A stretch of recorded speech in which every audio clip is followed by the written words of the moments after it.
The Creative Show, Episode 3, broadcasting live from the deepest, darkest depths of the marketing internet, where no tactic goes unturned, and also where every conversation ends with a Star Wars or Marvel Cinematic trivia.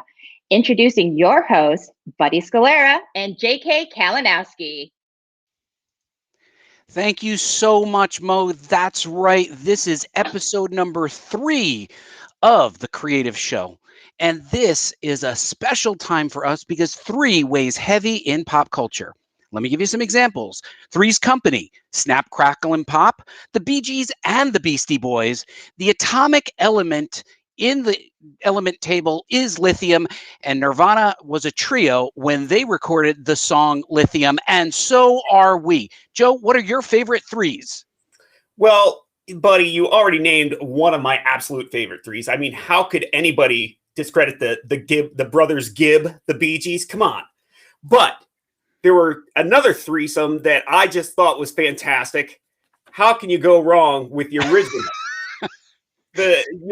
I'm ready to yell up the stairs. My dogs are going nuts. I want to yell up, quiet down, you knuckleheads. I'm broadcasting. So that's a good old Mo Howard quote from the Three Stooges. But yes, that is one of my absolute favorite 3's ever. Whenever they're on, I get the eye rolls from the family because they don't get the humor, but I don't know if it's just a guy thing or whatever, but there's nothing like a good eye poke or a nose pull or something like that to make my day. Well, Joe, the 3rd show that we are recording right now is 3 times as good as the 2nd show. So I want everybody to go into their room, fasten their seatbelt, and get ready for a rockin' show that we will be calling Toying Around with Content Marketing. Mo, cue the music.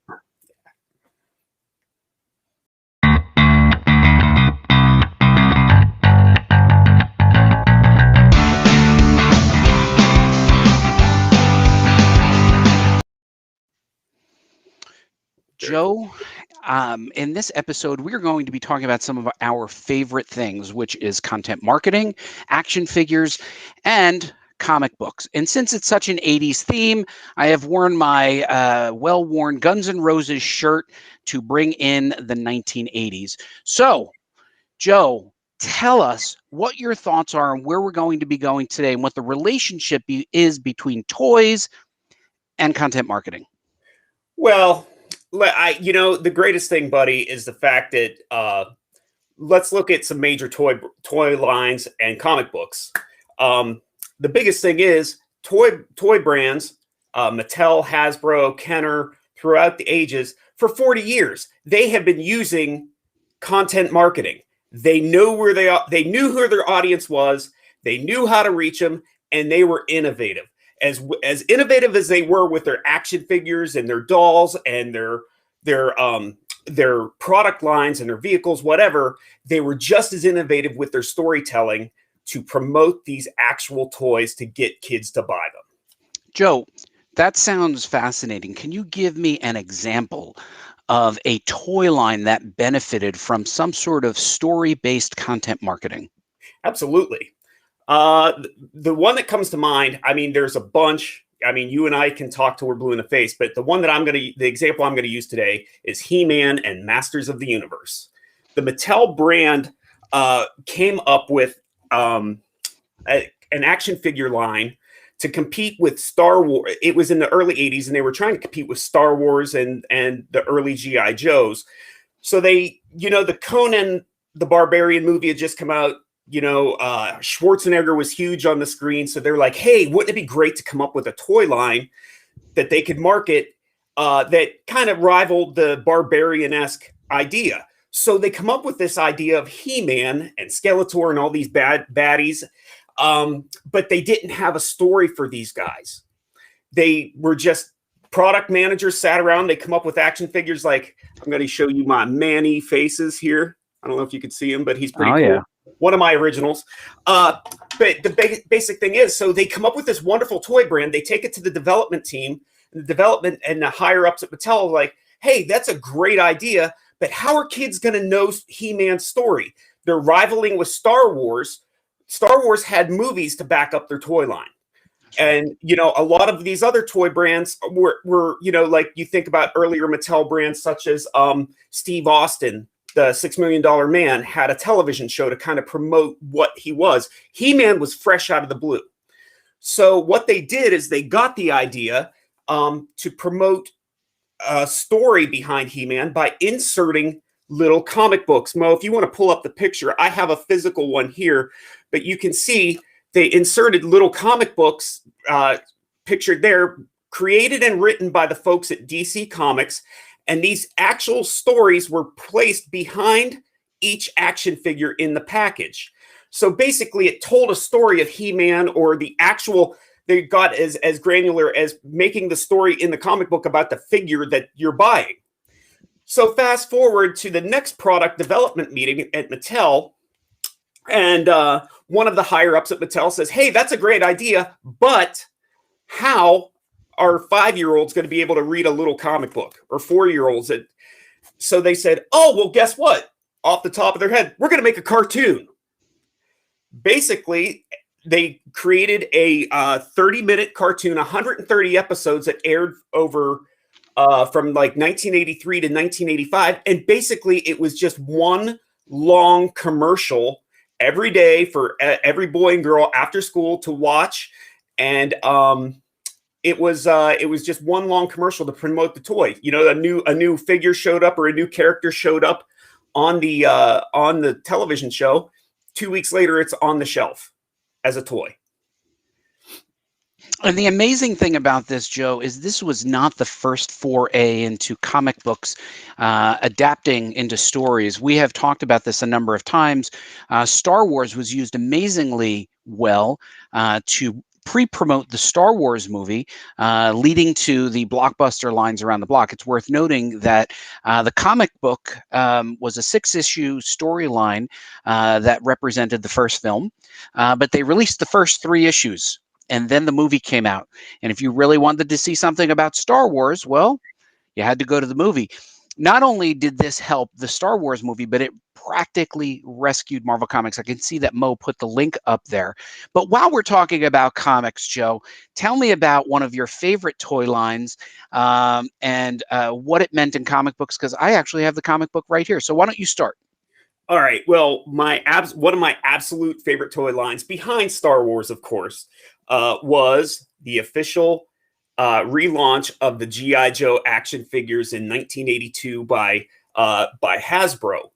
And I think they kind of went the route, the same thing that He-Man did, but they went a little bit right at it, right at the head. They teamed up with Marvel Comics, as you can show, buddy, and they created a comic book line right before the action figure line came out. So they're creating story for these action figures, because G.I. Joe had been around for a very long time. It had been a 12-inch figure for boys from the early 60s, and then it kind of went defunct. So the brand managers at Hasbro said, hey, let's bring him back. But this time around, not only are we going to just make him a 12-inch doll, we're going to make him a 3 3/4-inch figure to rival the Star Wars action figures, but we're going to make female characters to appeal to girls and boys. We're going to make a comic book.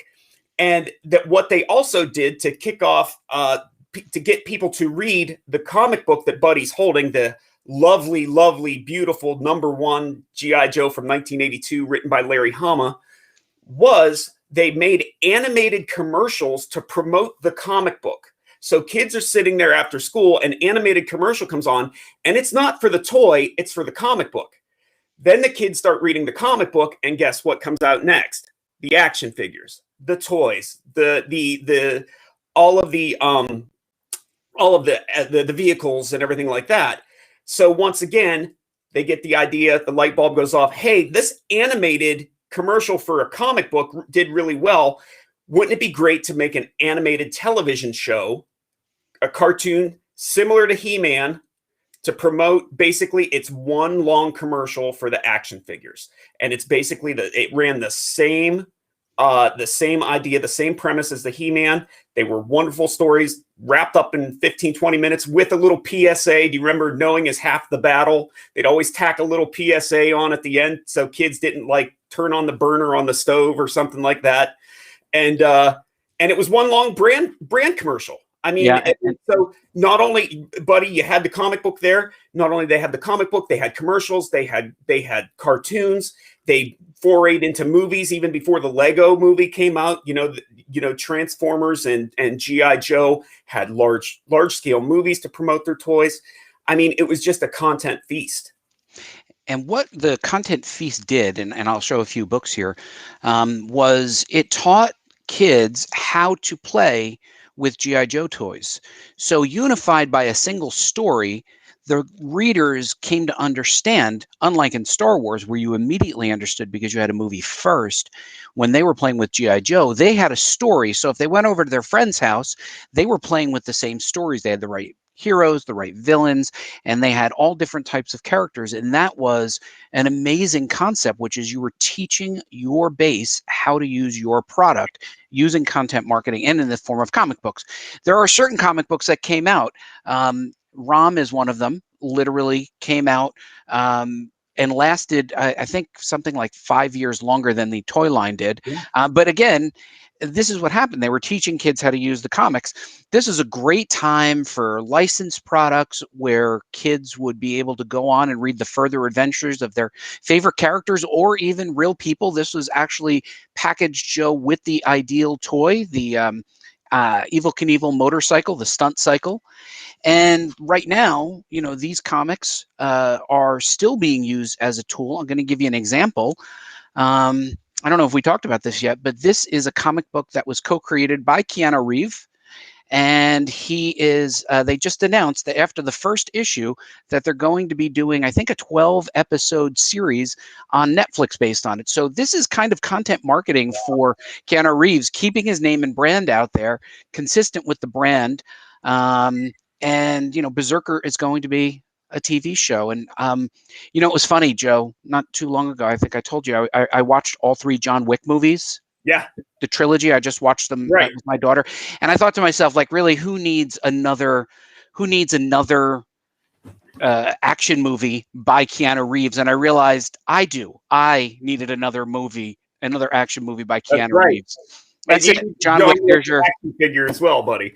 What's very interesting too is you made a good point about the comic books, buddy. The case in point, the ROM Space Knight. Sometimes the story actually did much better than the product. So, this was a wonderful piece of content that the folks at Marvel Comics was producing that to match up with a toy brand. But the crazy thing is the toy wasn't that great. ROM Space Knight wasn't a great toy. I never actually saw it. Have you ever actually seen one?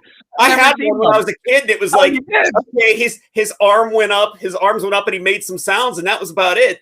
You didn't really play that much with ROM. No. So, but ROM's story was so cool that the actual content that they were creating lasted longer than the actual product, which I find fascinating. Joe, look at this. A question came up. Somebody's actually participating. Andy Robertson asked, question for Buddy and JK. There is often controversy around product marketing to children. Does that apply to content marketing as well? That's a good question. I'm not sure I even have ever thought about that. Joe, what do you think? You have any thoughts on that? Because I've never even thought about it. What was the question? Does that apply to content marketing as well? Product marketing to children. I mean, they're still technically doing it, are they not? I mean, you think about every Lego movie. Yeah, the Lego movie was one long ad. Everything at Disney is one long, anything you turn on the Disney Channel, everything is to get your butt and your kids' butts to Disney World, Disneyland, so basically it's all content marketing anymore. If you really think about it, and product marketing, that's basically how you reach a young audience anymore. Is through these channels that they're very familiar with. Yeah, and I think there was some controversy at one time, maybe, and this is what Andy's referencing, is there were like cartoons about breakfast cereals that were full of sugar, and like kids were probably like, watching Oh, 30-minute sure. cartoons, and that's Well, pretty much how I spent my Saturdays. sure, buddy. You remember the movie. I mean, there's people that remember the movie from the 80s called Mac and Me, and it was about the little alien, but it was all about Happy Meals because McDonald's produced the movie. It was a theatrical release about an alien named Mac, and they ate McDonald's. It was produced by McDonald's, so it's been around forever. I mean, we're just highlighting the stuff that interested us as kids and middle-aged men now, but it's always kind of been there. And I think now that as marketers, we're starting to realize, as us being content marketers, it's starting to dawn on you now,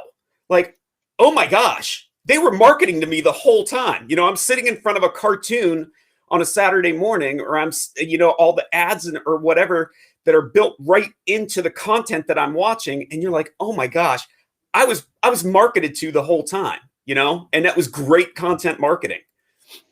Yeah, Joe, and I think your enthusiasm for this is really evident. And one of the things that I think is super important for people to remember is that these were good stories, right? Like, they worked hard to tell a good story.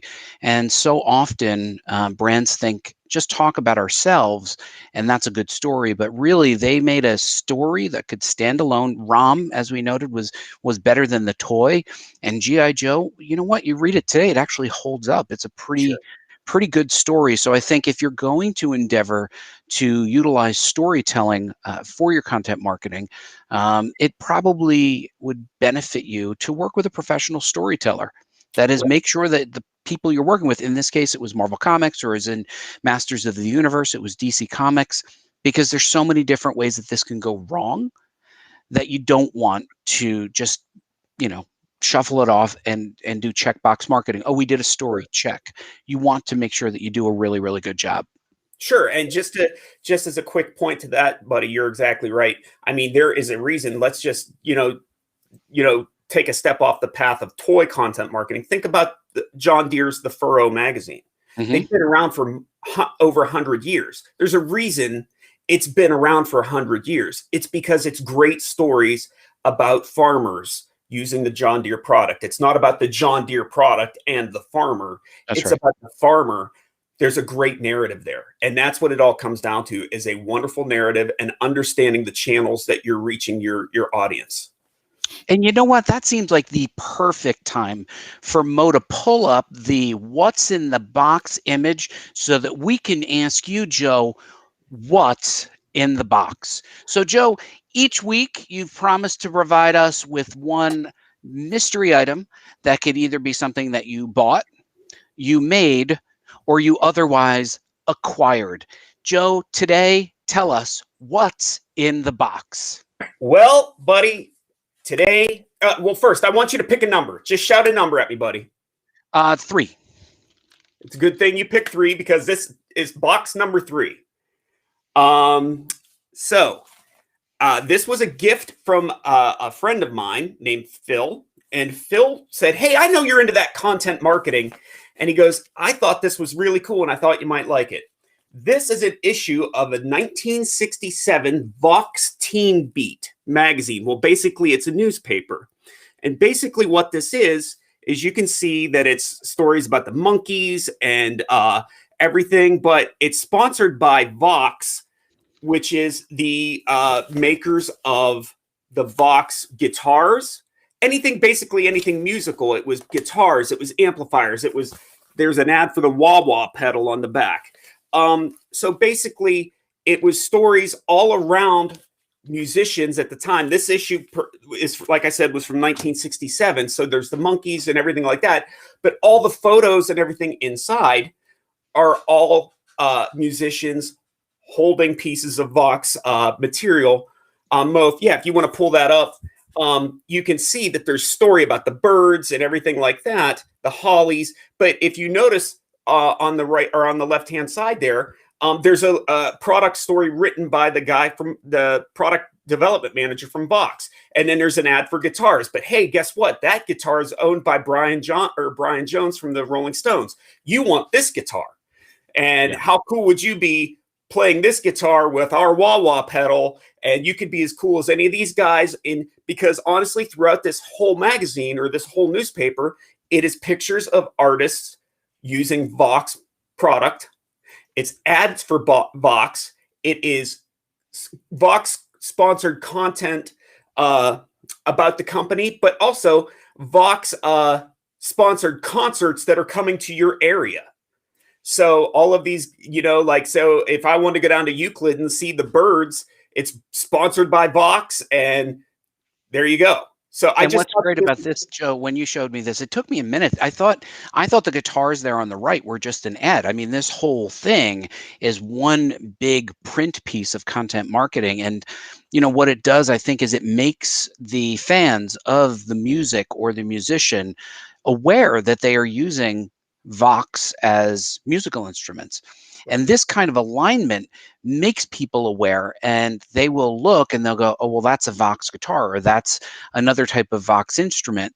And it actually makes it entertaining. So it's more than just a catalog, which they could have easily just made a catalog. It's actually something that contextualizes it for them and makes them excited, and it gives them some context. And it's such a great little piece, especially if you are a fan of this these emerging rock bands. Sure, absolutely. I mean, who wouldn't want to walk down and get a Vox guitar and the pedal and the actual amplifier and sound exactly like Keith Richards does on, the album that they're listening to? Joe, I think next episode we're going to have to do our own musical introduction, because a lot of people don't know that Joe and I are fancy schmancy musicians, and we will play in and play out in the next episode. So people should stay tuned for that. Listen, I think this really shows the types of content marketing that you can do. We really tried to show some historical materials this time. We welcome your input. We love that you ask questions, and we would love to know what you want us to cover in the Creative Show, because certainly at the end of the day, we're all here. It's a Friday. We're having fun. It's the end of the week. So if there's something you want us to cover, make sure you put it in the message boards there in Facebook. Yeah. Joe, we are about to start to close out. So, Mo, cue that outro music for me. And pop yourself up on the screen with us. Hi, guys. Great show. Mo, thank you so much. It sounds a little like a Cylon. There's something up with your audio. Sorry, guys. It's always something. It's always something. It's not you. But Mo, since we have you up here, where can they find the show if they've missed it, and how can they subscribe? Absolutely. So we are on Facebook, on YouTube, and on LinkedIn the last Friday of every month. When you see a notification, go ahead and click on the Get Reminder, and you will be able to get a notification exactly at the moment that we start our show. I love that. And Mo, where can they find you, Mo Wagner? I am Monina W on all social media. Come and connect with me. Fantastic. Joe, where can they find you? They can find me on Twitter, JK Kalinowski. You can pop over to Content Marketing Institute and find me on there. I'm usually roaming the halls. We have our Contact coming up pretty soon, so it'd be awesome if you come over, check it out, maybe get you to sign up. We still have some specials going on. We'd love for you to be there. And buddy, before I go, I'd like to give a little shout out to our friend Jim McLeod, who's a big fan of ours. He tweeted yesterday that he remembered busting open the box to Castle Grayskull.